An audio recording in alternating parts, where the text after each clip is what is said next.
Untuk teman-teman yang menonton kajian ini, jangan lupa bersalawat kepada Nabi kita Rasulullah Muhammad SAW. Allahumma salli ala Muhammad wa ala ali Muhammad. Ketika disebut fadhkuruni, sebutlah aku, zikirlah kepadaku. Fadhkuruni azkurkum, aku sebut engkau. Duluan kita yang nyebut atau Allah yang nyebut? Secara ayat nih. Secara ayat harfiahnya apa? Kita yang duluan nyebut. Lalu Allah membalas, kan begitu? Ini yang disebut tasbih, menyerupakan Allah dengan makhluk. Hati-hati, ini kena nih akidahnya. Ya, ini yang dibayangkan orang-orang sebelah itu. Kamu zikir nanti kamu diingat Allah. Itu bahasa awam. Ya, Allah itu qadim. Kapan Allah ingat kita? Jika kita ingat Dia. Duluan siapa yang ingat? Allah yang ingat dulu. Karena Allah ingat kita, baru kita ingat Dia. Gitu secara rohani. Maka beruntunglah, ini kabar gembira kepada antum yang doyan berzikir. Kapan Allah ingat kita? Saat kita ingat kepada Allah. Duluan Dia ingat kita. Ya, maka kalau kita zikir, Allah, la ilaha illallah, itu Allah lagi ingat kita tuh. Kapan Allah tidak mengingat kita? Allah lupa nggak? Allah nggak lupa, tapi Allah tidak mau menyebut nama kita. Maka kata zikir di situ artinya menyebut. Allah selalu ingat, tapi Allah tidak mau menyebut kita. Kenapa? Karena kita nggak mau menyebut nama Allah. Ini makna fazkuruni azkurkum. Ingin disebut Allah? Iya. Ingin disebut-sebut nggak? Jangankan itu, antum punya guru aja pengen disebut-sebut nggak sama guru? Punya kekasih pengen disebut-sebut nggak sama kekasih? Coba sekarang berinteraksi dengan Allah itu interaksi kita dengan guru atau interaksi kita dengan kekasih? Tapi ini guru sang maha guru, kekasih sang maha kekasih. Lalu nama kita disebut, seneng nggak? Seneng ya?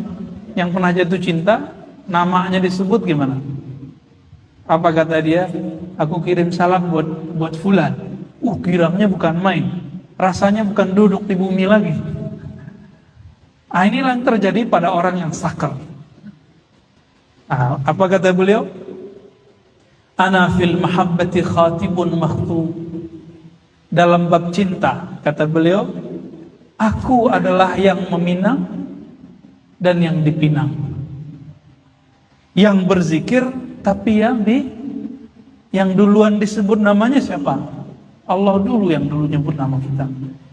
Wa huwal muhibbu iyaya wal mahbub. Ya, halaman 86. Dialah yang mencintaiku, ya. Dan aku juga mencintainya. Tapi duluan mana yang mencintai? Al-Qadim atau Al-Hadis? Allah yang Qadim atau kita yang hadis yang baru? Tentu Allah. Jadi sebenarnya nama antum sudah disebut belum di ilmu Allah yang Qadim? Sudah, ya. Seneng nggak? Ini kalau lagi bab zikir bisa teriak-teriak ini. Laula qadimul hubbi ma akhlastu fi hubbi. Kalau bukanlah karena tetesan cinta yang qadim itu, maka aku tidak akan tulus mencintainya. Fakuntu talib wal matlub.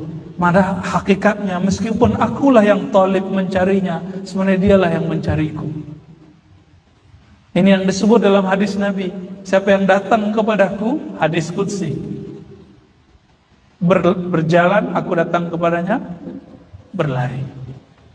Jadi semakin kita rajin zikir, Allah semakin ngasih, semakin ngasih. Ya.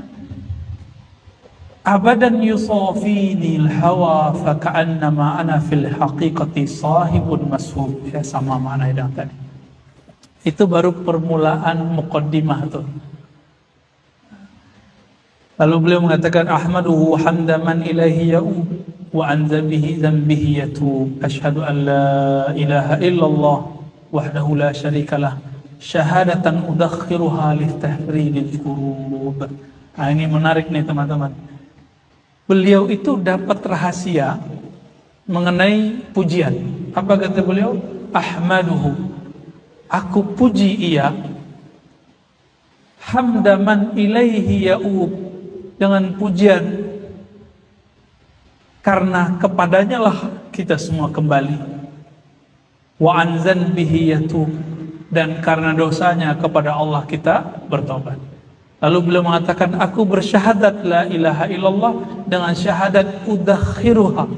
Syahadat ini aku simpan litafrijil kurub, untuk menyelesaikan masalah nanti di akhirat. Jadi syahadat kita untuk nanti. Maka antum, kenapa kita tidak takut lagi, tidak sembunyi-sembunyi lagi ngaji tasawuf? Karena kita sudah melihat betapa dahsyatnya kalimat ini. Ya. Orang-orang masih bilang gini, ente nggak takut ntar dibilang sesat sama orang? Ya, masih bilang gitu nggak? Ntar nggak takut gila? Kita ini udah gila dunia, masa nggak mau gila kepada pemilik dunia? Baik. Fi yaumin la syuruqa li syamsihi wa la ghurub, yaitu pada hari, kalimah ini aku simpan untuk menghadapi hari yang mataharinya tidak pernah terbenam lagi. Hari apa itu disebut? Padang mahsyar. Wa asyhadu anna Muhammadan abduhu wa rasuluhu alladhi ikhtarahu min bainil anami khaira mahbub wa ja'ala hubbahu ala khaliqati muftaridan ghair mamdub wa sallallahu alaihi wa ala alihi wa ashabi salatan daimatan la yaumi wa'dihi ghairi makdzub. Baik. Jadi ini baru pengantar teman-teman. Jadi pengantarnya sudah bikin kita mabuk.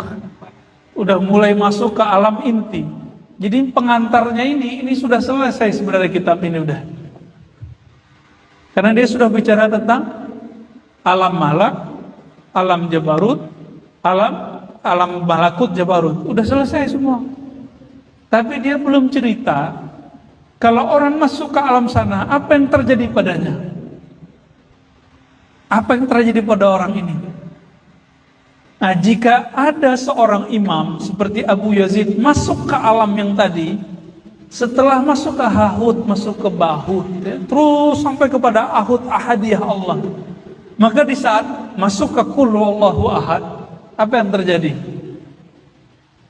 Qul Huwallahu Ahad. Kalau mereka masuk ke rahasia ini, namanya Ahad hanya ada dia, nggak ada kita. Di alam itu nggak ada kita. Jadi Abu Yazid ketika masuk ke alam itu apa bahasanya? Bukan subhanallah zikirnya, tapi zikirnya apa? Subhani, maha suci aku. Karena kalau dia bilang maha suci Allah, musyrik. Berarti ada dua orang. Ada dia dan ada Allah. Apa kata Al-Hallaj? Ma fi jubbati illallah. Tidak ada dalam jubahku kecuali Allah. Kalau dia bilang di dalam jubahku ada Hallaj, musyrik dia. Kenapa? Dia masuk ke alam Ahud, tapi ini lagi mabuk, nggak boleh dihukumi syariat. Hukum syariat di bawah, di alamul malak.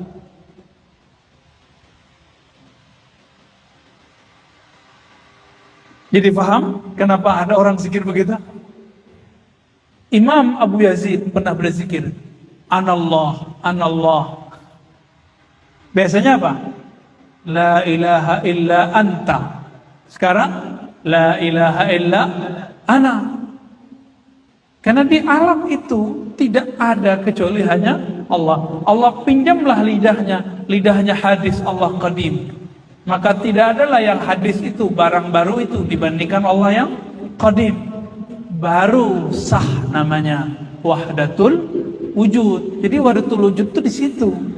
Kalau turun ke bawah, dia mesti ikut hukum lagi. Itu sebabnya kalau orang lagi minum-minum kopi terus ngomong wahdatul wujud, batal syariatnya. Ya, baru disebut zindiq. Sebaliknya, kalau dia sudah masuk ke alam ahud, lalu dia mengatakan ana anta, Ana abduka ya Rabb, anta rabbi ya Rabb, dia musyrik karena ada dualisme di situ. Padahal hanya ada satu wajibul wujud. Faham maksudnya? Inilah makna hadis qudsi. Ya. Fa iza ahbabtuhu kuntu sam'ahu alladhi yasma'u. Jika aku mencintai hambaku, babnya bab cinta, maka aku ganti sifatnya. Sifatnya menjadi sifatku. Sifatku menjadi sifatnya, jadi hilang. Ini disebut dengan fana. Tapi ini gak lama, nanti balik lagi ke bawah. Dia mendengar dengan pendengaranku, kalau ngomong dengan kalamku. Kalau Allah ambil lisannya, berarti yang ngomong saat itu siapa? Allah. Nah, inilah perbedaannya. Nabi Muhammad itu diangkat jadi nabi karena beliau tahan. Ketika beliau mengalami hal itu, ada yang disebut al-adab al-Muhammadi, adab Muhammad sallallahu alaihi, gak boleh ngomong anallah walaupun lisannya dipinjam. Ini adab Muhammad namanya. Beliau cukup di dalam hatinya. Karena Imam Abu Yazid tidak sempurna seperti sempurna Nabi, Halat tidak seperti sempurna Nabi, maka keceploslah. Mirip-mirip kayak orang baru nikah, keceplos ngomong malam pertama ke teman yang belum nikah. Ya, hati-hati antum nih yang nikah lagi tuh ya. Baik, paham kenapa ada watul wujud? Jadi di watul wujud itu teman-teman, itu cuma hal, bukan makom. Orang nanti turun lagi. Dia orang nggak boleh lama-lama di situ. Ini namanya kehendak Allah sudah. Jadi faham siapa Ibnu Arabi? Ya, kenapa Ibnu Arabi menyebut wahdatul wujud? Ini yang dipretelin, yang dipalsukan oleh orang-orang yang ingin memalsukan tasawuf dari kalangan kebatinan, yang kemudian digoreng oleh pembenci tasawuf, termasuk Ibnu Taimiyah. Tapi beliau sudah tobat di akhir hayatnya. Inilah yang sudah digoreng lagi. Ada buku rapor merah tasawuf. Ya, nah itu gara-gara itu teman-teman. Apalagi Sidi Ahmad Tijani udah bolak-balik ke alam ahud. Maka beliau mengatakan apa? Ini salawat al-fatih aku terima dari Rasul. Dia lagi ngomong di alam itu. Kita mengukurnya di alam ini. Pernah ketemu orang punya firasat kuat nggak? Percaya? Kok percaya? Kok bisa percaya sama orang punya firasat? Belum tentu wali. Kok nggak percaya sama wali? Nah, inilah sedihnya hari ini. Ya? Nah, yang paling sering dibully di kalangan orang-orang yang anti tasawuf sekarang, ya mereka-mereka ini. Hallaj, Ibnu Arabi, Ahmad Tijani. Tiga ini. Nanti kita sudah wajib kifayah. Antum fardu kifayah membela mereka. Karena antum sudah paham. Ya. Ya Bu Zulfikar ya. Harus sudah paham. Kalau sudah paham, wajib membelanya. Gak boleh diam. Antum diam, itu disebut dengan syaitan akhras. Syaitan lebih bisu. Mendiamkan kemungkaran. Jadi kemungkaran itu bukan masalah orang minum-minum, orang zina, itu udah jelas kemungkaran zahir. Ada kemungkaran cara berpikir, ini berbahaya. Akut kalau sudah masuk ke sana. Dan banyak orang terjebak di sini. Nah, kita wajib. Kenapa kita kemudian buat ribat Nurnia? Kenapa kemudian kita buat kajian di Rumi Center? Karena kita ingin membangkitkan itu. Ya. Kita nggak ingin membangkitkan orang-orang mabuk seperti Abu Yazid, bukan. Nah, itulah yang cerita. Tiba-tiba kalam Ibnu Arabi dipertelin sama mahasiswa. Apa kata mahasiswa? Ibnu Arabi berkata, aku melihat wajah Allah pada cantiknya perempuan. Ya, modus dia. Ya.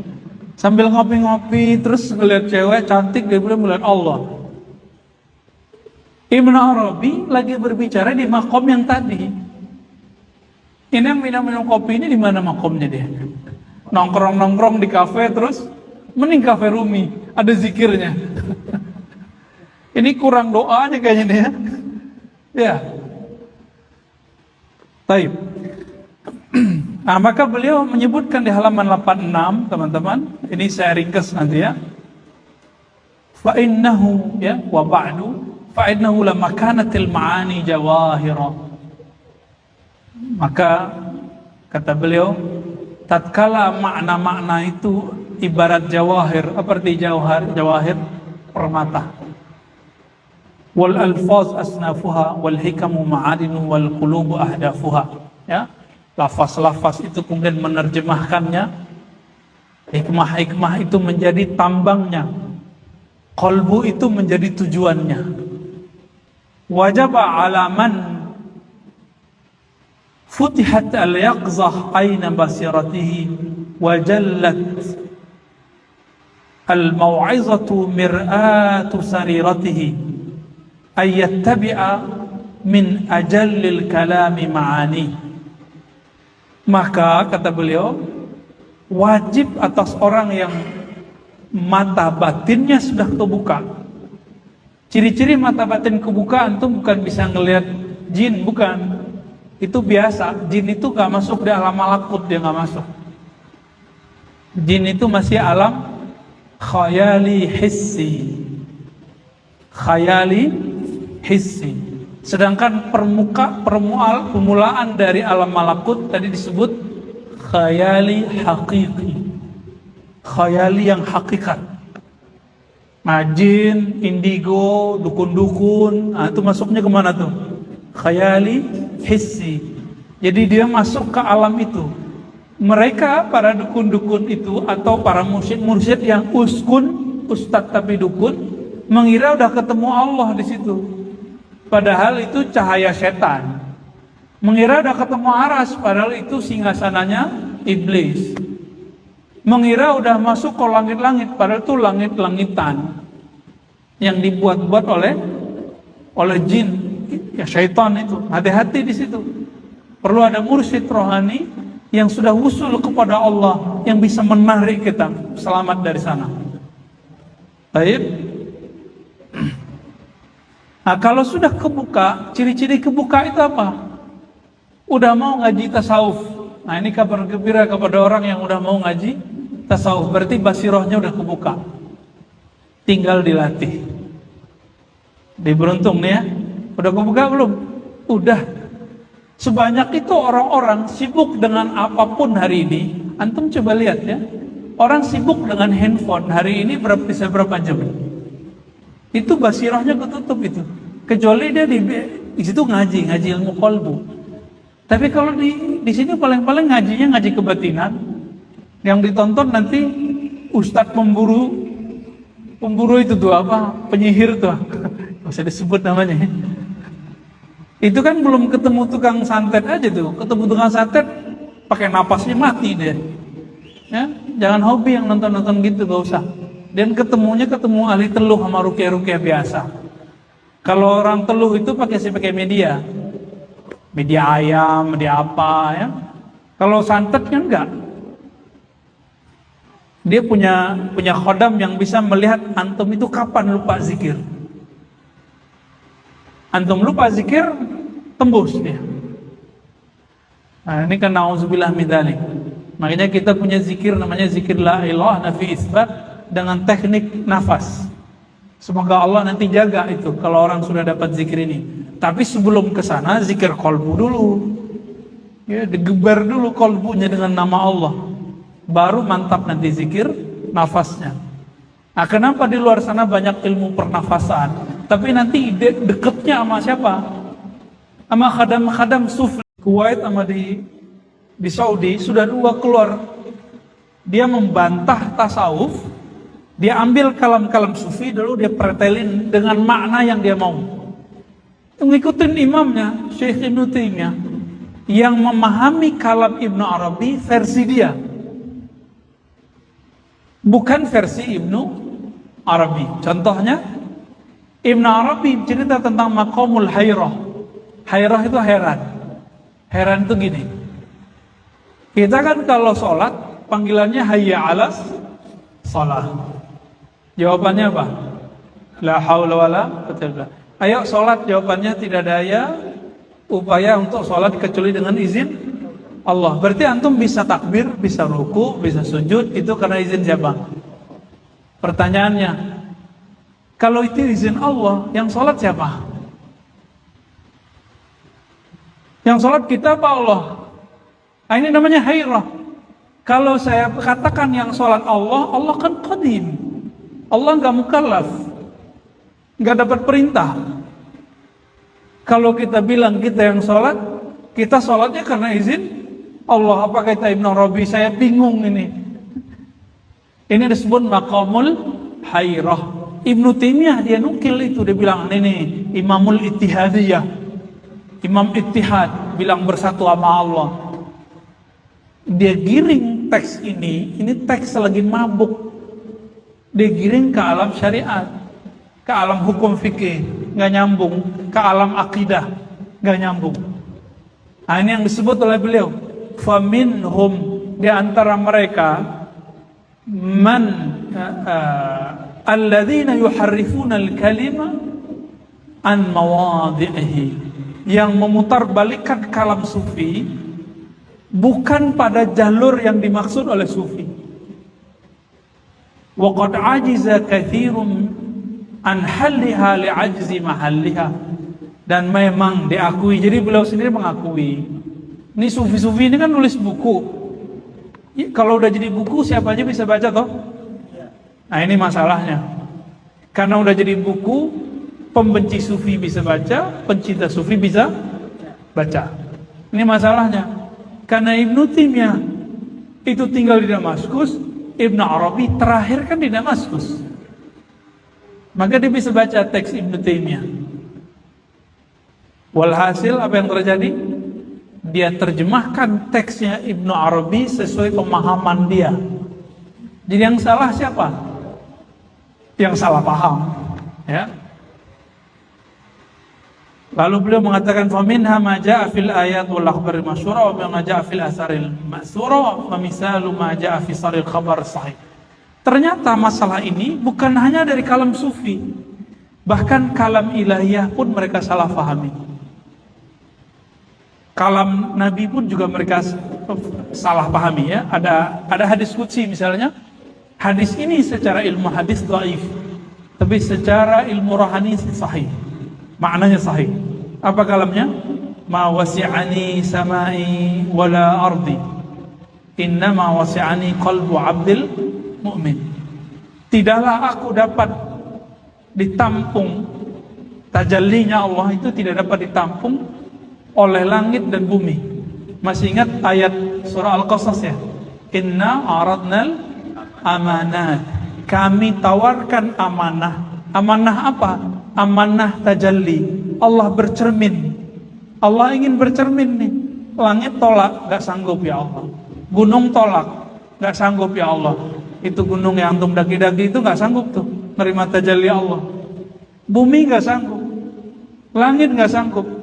Fahamalahal insan, lalu dipikul oleh insan. Tapi manusia, mereka kebanyakan jahul. Jahul kan johil banget artinya. Lalu apa? Zalim kepada dirinya, karena dia melupakan amanah itu. Jadi hadis qudsi ini walaupun dhaif secara sanad, tapi dia menjelaskan makna. Itulah setahu saya pemahaman ayat ini paling cocok hadis ini yang menjelaskan. Jadi kalau mau tafsir bil ma'thur, ini salah satunya. Maka dia bisa menjadi sahih secara makna, tapi tidak sahih secara sanad. Kita juga nggak maksa-maksain, ya. Ini sahih secara kasyaf, oh jauh amat, nggak usah, ya. Wa minha la yazalu 'abdi yataqarrabu ilayya bin nawafili hatta uhibbahu fa idza ahbabtuhu kuntu lahu sam'an wa basaran, ya. Nah, ini yang kita baca tadi. Ini juga sering disalahpahami. Ya, apabila hambaku mendekatkan diri dengan nawafil, nawafil itu yang kita sebut wirid, zikir, khalwat, tarekat. Nah, itu dia kita maksud nawafil. Dan inilah rahasia kenapa tarekat itu banyak, karena Allah menulisnya nawafil. Nawafil jamak atau mufrad? Jamak. Mufradnya nafilah. Nafilah artinya apa? Amalan sunat. Tuh, zikir la ilaha illallah 165, 100 kali, 1000 kali, 70.000 kali. Sunat atau wajib? Sunat. Nafilah bukan? Menyebut ismul jalalah Allah, ya Allah, wajib atau sunat? Sebenarnya istilahnya mandub ya. Mandub dianjurkan. Tapi kalau orang istiqomah di situ, hatta uhibbahu, ya, sehingga aku jatuh cinta kepadanya. Kalau sudah jatuh cinta, orang kalau sudah cinta gimana? Dia maunya yang dicintainya itu ngikutin apa yang dia mau, benar gak? Nah, itu baru benar tuh. Sama, Allah itu juga mesra sama kita. Maka Allah pun mengalah dengan kehendak kita. Kalau sudah begitu, baru kalau dia ngomong, kunnya fayakun. Itu makomnya makom ini, teman-teman. Makom apa tuh? Makom ketika diganti sifatnya. Kalau asma belum. Itu sebabnya orang yang jago zikir, dia baru jago berdoa. Tapi kalau yang sudah diganti sifatnya oleh Allah, apapun terbersit di kalbunya jadi. Itulah Rasulullah, itulah Ahlul Badar, itulah para kutub, itulah para abdal, wali-wali Allah yang tinggi. Nah, kalau kita biasanya dikasih ahwal, antum dikasih makom, ahwal paling-paling. Kadang-kadang suatu saat lagi kepepet, hatinya berbicara, kejadian. Saat itu dipinjam kolbunya jadi kun, lumayan jalan-jalan sesekali. Itu alam rohani itu. Di mana dia? Di dalam diri kita nggak? Jadi sebenarnya alam-alam tadi itu ditemuinya di dalam diri sendiri. Wa fi anfusikum afala tubsirun, ya.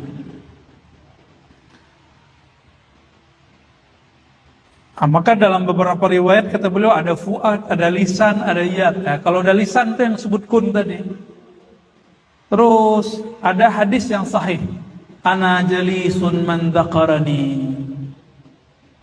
Aku adalah jalis. Apa arti jalis? Teman duduk orang yang menyebutku. Jadi antum kalau sudah berzikir kepada Allah itu udah sama kayak di depan Ka'bah. Tapi jangan salah paham, bukan berarti kita sedang di depan Ka'bah. Nah, disinilah murid-murid kadang salah paham, dikira kalau sudah zikir A udah sama kayak tawaf. Inilah kesalahan beberapa murid-murid yang meriwayatkan kalam Sidi Ahmad Tijani. Ya, Sidi Ahmad Tijani ngomong, sholawat ini sama dengan begini-begini. Ya, tapi sama itu bukan berarti benar-benar di sana gitu. Baik. Begitu juga hadis, ya, hadis qudsi, man taqarraba minni shibran taqarrabtu minhu zira'an. Kemudian ada wahwa ma'akum ainama kuntum. Ya. Ini disebut dengan lafzul ma'iyyah. Ada hadis tajiduni indal munkasirati qulubuhum min ajli. Kamu akan menemukan aku di sisi orang yang kolbunya munkasirah. Apa arti munkasirah? Pecah secara harfiah. Maksudnya gini, kalau ada orang kena musibah lalu kepepet, itu hatinya gimana? Lagi galau atau stabil? Galau. Di saat itu dia minta kepada Allah, itu kolbunya munkasirah. Sufi itu kolbunya tiap hari munkasirah. Itu bedanya sama. Jadi tidak semua orang tarekat itu sufi. Kayak kita ini belum berhak disebut sufi. Ya.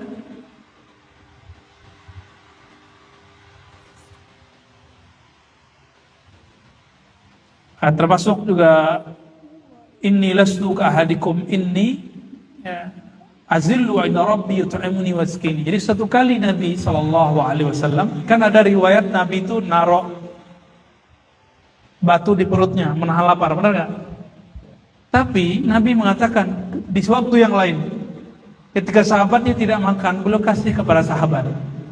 Lalu Aisyah bertanya, wahai Rasulullah, bagaimana dengan engkau? Jawaban Nabi, aku diberi minum oleh Allah dan diberi makan di sisi Allah. Itu makan apa tuh? Itu yang sudah antum cobain tuh ya, zikir la ilaha illallah, kenyang. Ada teman kita zikir Allahu Samad kenyang deh. Nggak nafsu lagi mau makan. Tapi kalau tiap hari begitu kan repot juga. Ya, nggak mau kerja ntar ya. Jadi kenapa Allah kasih kita lapar? Supaya kita mau kerja. Baik. Adapun dalam asarnya ulama-ulama ya, tadi yang kita baca ya, mafi jubati ilallah ya, subhani ma'az masyani dan lain-lainnya. Maka teman-teman dimulakan Allah, jadi kitab ini tujuannya apa? Untuk menjelaskan kalam-kalam yang tadi, bahwa kalau orang sudah sampai tembus, cuma beliau nggak tahu istilahnya. Di zaman itu belum ada ulama yang mengistilahkan sampai ke makom ahud itu ya, alam ahud, belum ada. Hatta Ibn Arabi belum pernah. Ibn Arabi cuma bilang ahadiyatihi, keahadiyahnya Allah Subhanahu wa ta'ala. Baik.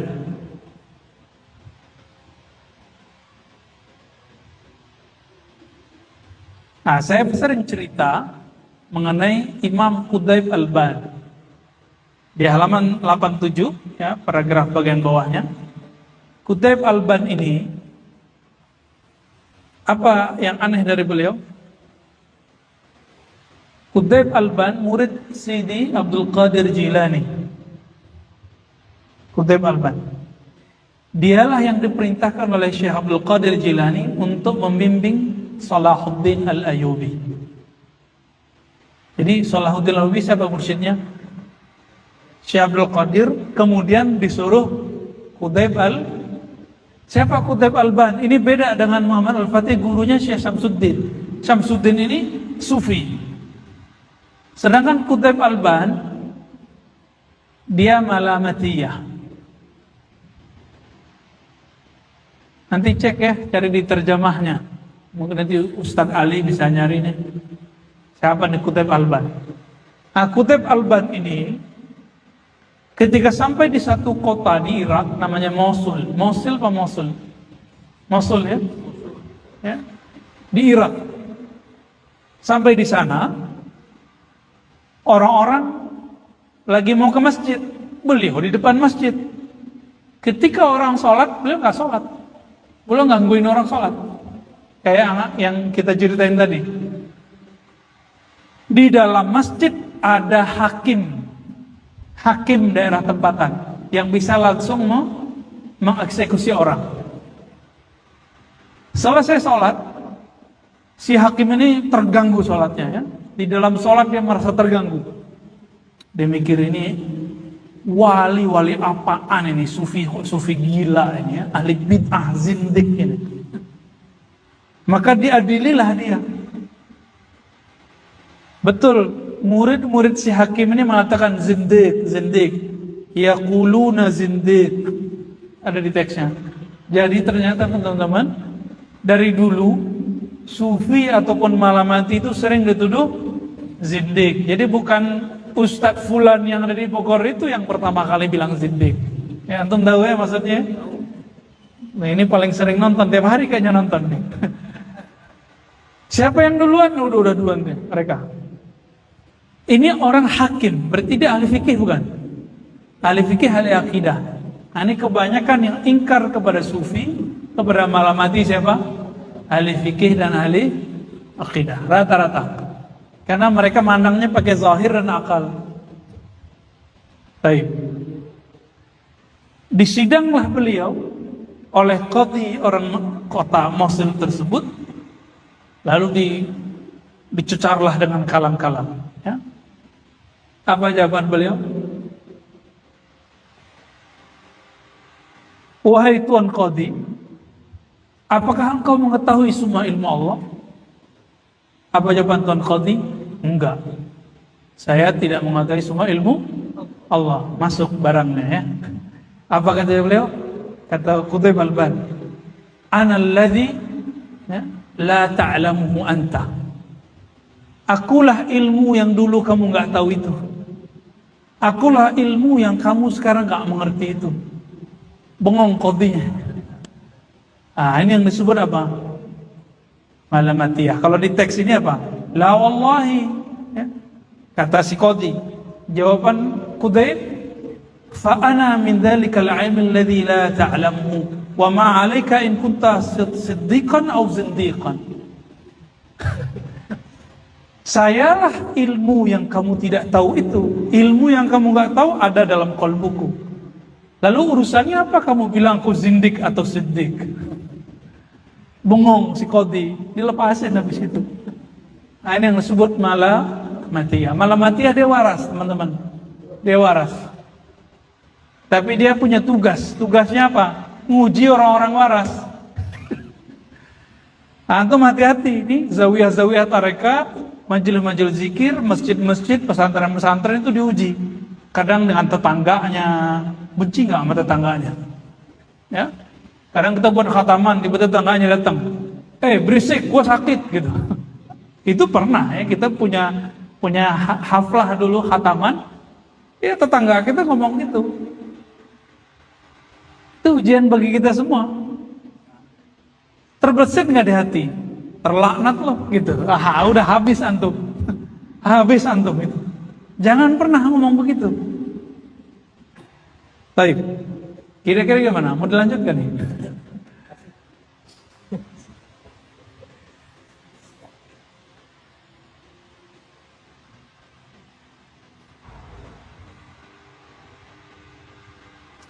Nah, kalam-kalam seperti ini, ada yang menerimanya dengan inkar, ada yang menerimanya dengan qalbun salim. Ke qalbu itu, di kitab-kitab cuma dibagi 3.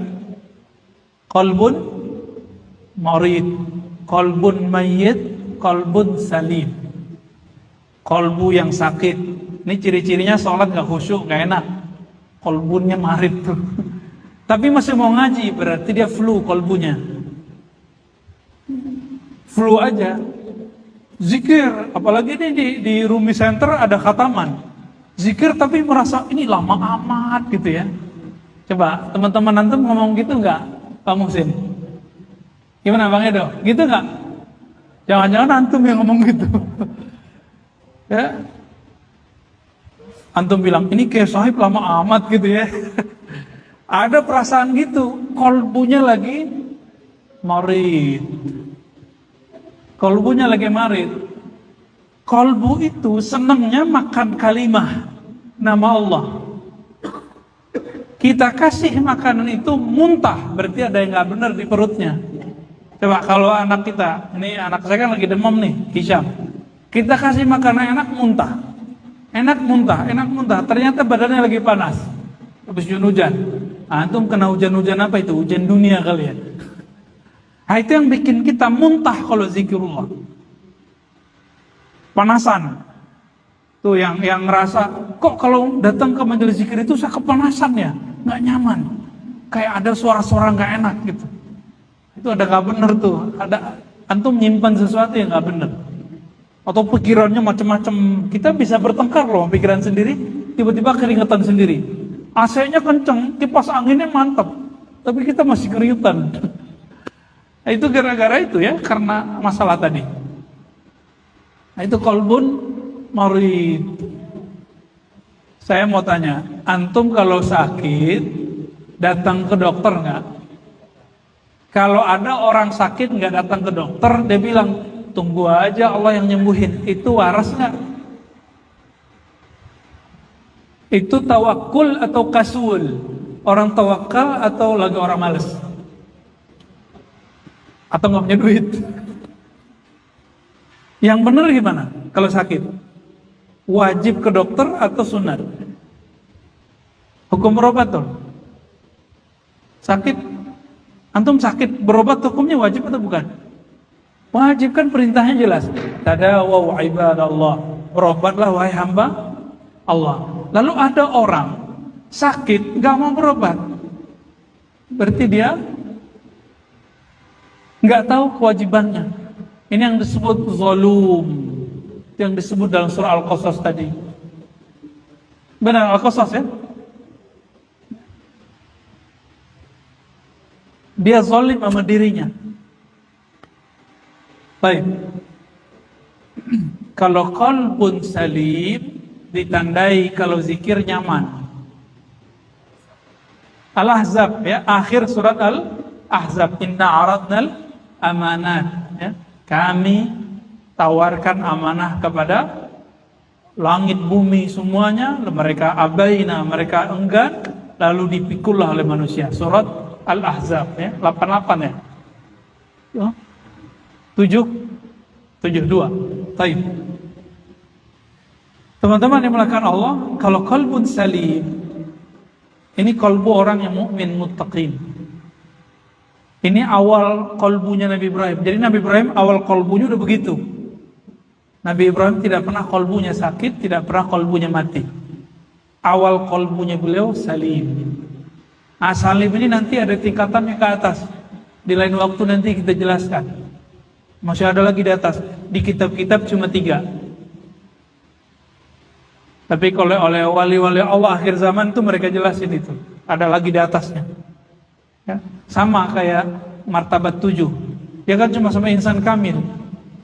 Tapi kalau wali akhir zaman, dia ada terusannya tuh. Sampai 10, bahkan 11. Baik.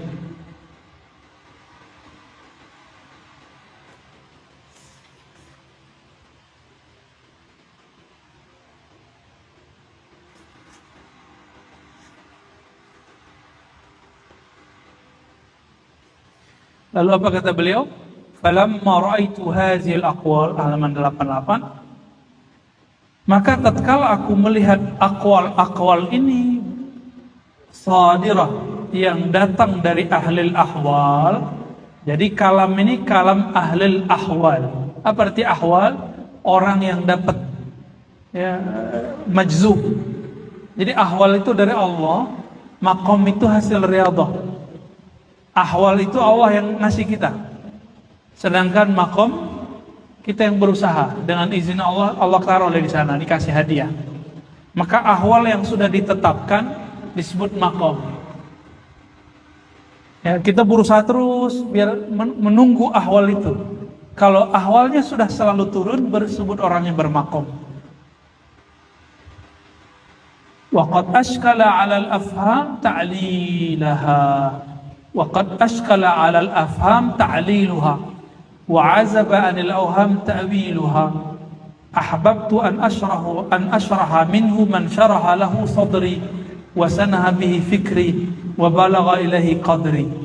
Maka aku berusaha, karena ini susah dipahami, untuk mensyarahnya semampu diriku sendiri ya, seluas qalbuku, semampu fikrahku, sesanggup kudrahku. Wa zakartu fi min al-ibarat ma laysa fihi isti'arah ya, wa qaddamtu dzikr hadhihi al-ahadits wa ma ma'ah min al-faz al-ma'thurah anir rijal ya.